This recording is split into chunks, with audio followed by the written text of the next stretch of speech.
तो दुनिया ऐसे मुकाम पर पहुंच रही है जहां इंसान की बुद्धि इतनी तीव्र हो गई है जैसे पहले कभी नहीं थी। पहली बार ज्यादातर लोग खुद के लिए सोचने में सक्षम हैं। इसका मतलब है कि पहले कोई पुजारी या पंडित या कोई धर्म ग्रंथ आपके लिए सोचता था। आज लोग खुद के लिए सोच रहे हैं। जब लोग खुद के लिए सोचना शुरू कर देते हैं तो वो सवाल पूछने लगते हैं। एक बार जब सवाल पैदा होते हैं तो इससे कोई फर्क नहीं पड़ता कि कोई बात किस धर्म ग्रंथ या सत्ता से आ रही है। जब तक वो आपको तर्क संगत नहीं लगती, वो ढहने वाली है। इस मायने में सारे स्वर्ग ढह जाएंगे अगले 25-30 सालों में। अगली पीढ़ी किसी बात को सिर्फ इसीलिए स्वीकार नहीं करेगी क्योंकि वो किसी खास धर्म ग्रंथ या सत्ता ने कही है। स्वर्ग तो बड़ी आसानी से ढह जाएंगे, लेकिन मनुष्य की कुछ अधिक अनुभव करने की लालसा खत्म नहीं होगी। ये हमेशा बनी रहेगी।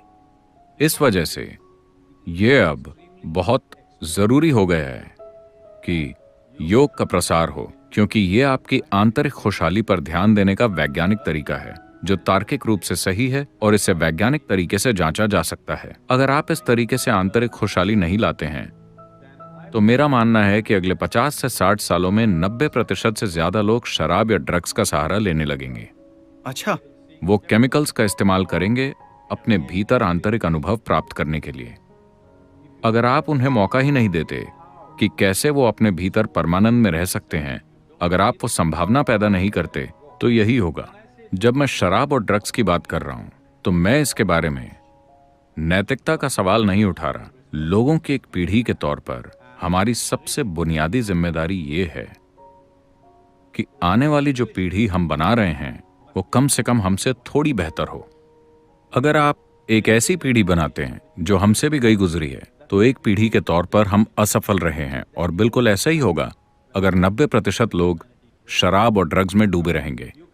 जब आप बच्चे थे तब से अब तक शायद इस धरती पर शराब और ड्रग्स का सेवन 300 से 400% से भी ज्यादा बढ़ गया है। तो बड़ी आबादी उस दिशा में बढ़ रही है। अगर आप किसी ऐसे तरीके या ऐसी तकनीक को प्रचलित नहीं करते जिसके जरिए हर इंसान अपने अंदर खुशहाली ला सके, अगर आप ऐसा नहीं करते तो आप मानवता को उस दिशा में ले जा रहे हैं। देखिए, ये हमारे समाज की बुनियादी समस्या है। हम लक्षणों का इलाज करने की कोशिश करते हैं। मान लीजिए कि आप ही की तरह एक इंसान है जो सिगरेट पीने की, शराब पीने की, भागने की, खाने की या हर तरह की समस्याएं पैदा कर लेता है। हम उन समस्याओं को ठीक करने की कोशिश नहीं करते। हमारा तरीका बस ये है, अगर आपका जीवन का अनुभव ऐसा है कि यहां बैठे हुए आप बिल्कुल आनंद में हैं, तो क्या आप में कोई भी विवशता होगी? तो यही बात है। हम आपसे ये नहीं कह रहे कि पियो मत, खाओ मत, ये मत करो। अगर आप में कुछ भी विवशता भरा नहीं है तो आप सब कुछ उतना ही करेंगे जितना कि आपके लिए जरूरी है, न ज्यादा न कम। ये समझदारी भरी दुनिया है।